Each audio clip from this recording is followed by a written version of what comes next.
الحمد للہ وحدہ والصلاة والسلام على من لا نبی بعدہ عن انس رضی اللہ عنہ قال قال رسول اللہ صلی اللہ علیہ وسلم یأتی علی الناس زمان الصابر فیہم علی دینہ کالقابض علی الجمر او کما قال صلی اللہ علیہ وسلم۔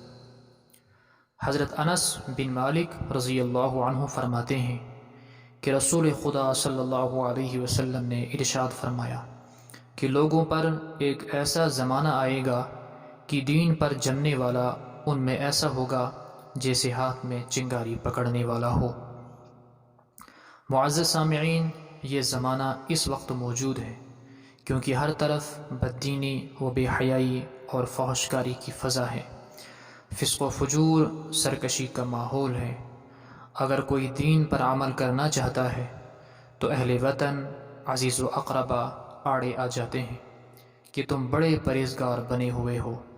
مزید ہم عمر لوگ مذاق اڑا رہے ہوتے ہیں کہ داڑھی رکھ کر کیا کرو گے؟ گاڑی میں سفر ہو رہا ہے، کوئی شخص نماز پڑھنا چاہے تو وہ آسانی سے نہیں پڑھ سکتا۔ وہ گانے نہیں سننا چاہتا مگر گاڑی والے خود بھی سن کر گناہ خرید رہے ہوتے اور اس کو بھی سناتے۔ الغرض اگر کسی کا کچھ دنیاوی نقصان ہو جائے تو سب ہمدردی کے لیے حاضر ہیں، لیکن آج کل دینداری اختیار کرنا ساری دنیا سے لڑائی مول لینے کے مترادف ہے۔ سب کی پھبتیاں سنے، سب کے طعنے سنے، سب کو ناراض کرے، دین بچانے کے لیے دنیا کا نقصان کرے تو دیندار بنے۔ بہت مبارک ہیں وہ لوگ جنہیں صرف رسائے خداوندی کا خیال ہے اور جو دنیا کو منہ نہیں لگاتے، دین کا درد پیدا کرنے اور بددینی کی فضا سے نکلنے کی قوت حاصل کرنے کے لیے خانقاہوں اور دینداروں کی مجلسوں میں شرکت کرنا بہت ہی ضروری ہے۔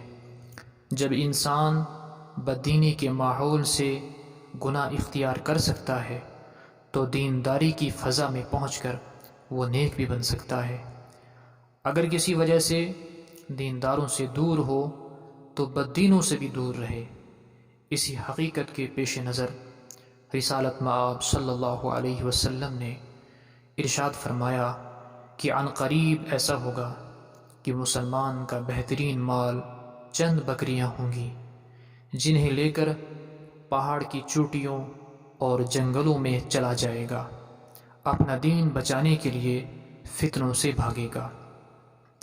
ایک اور حدیث میں ہے کہ پیغمبر کریم صلی اللہ علیہ وسلم نے ارشاد فرمایا کہ عن قریب فتنے پیدا ہوں گے، اس وقت بیٹھا ہوا شخص کھڑے ہوئے سے بہتر ہوگا، کیونکہ بیٹھا ہوا شخص بنسبت کھڑے ہوئے شخص کے فتنے سے دور ہوگا، اور کھڑا ہوا چلنے والے سے بہتر ہوگا، اور چلنے والا دوڑنے والے سے بہتر ہوگا۔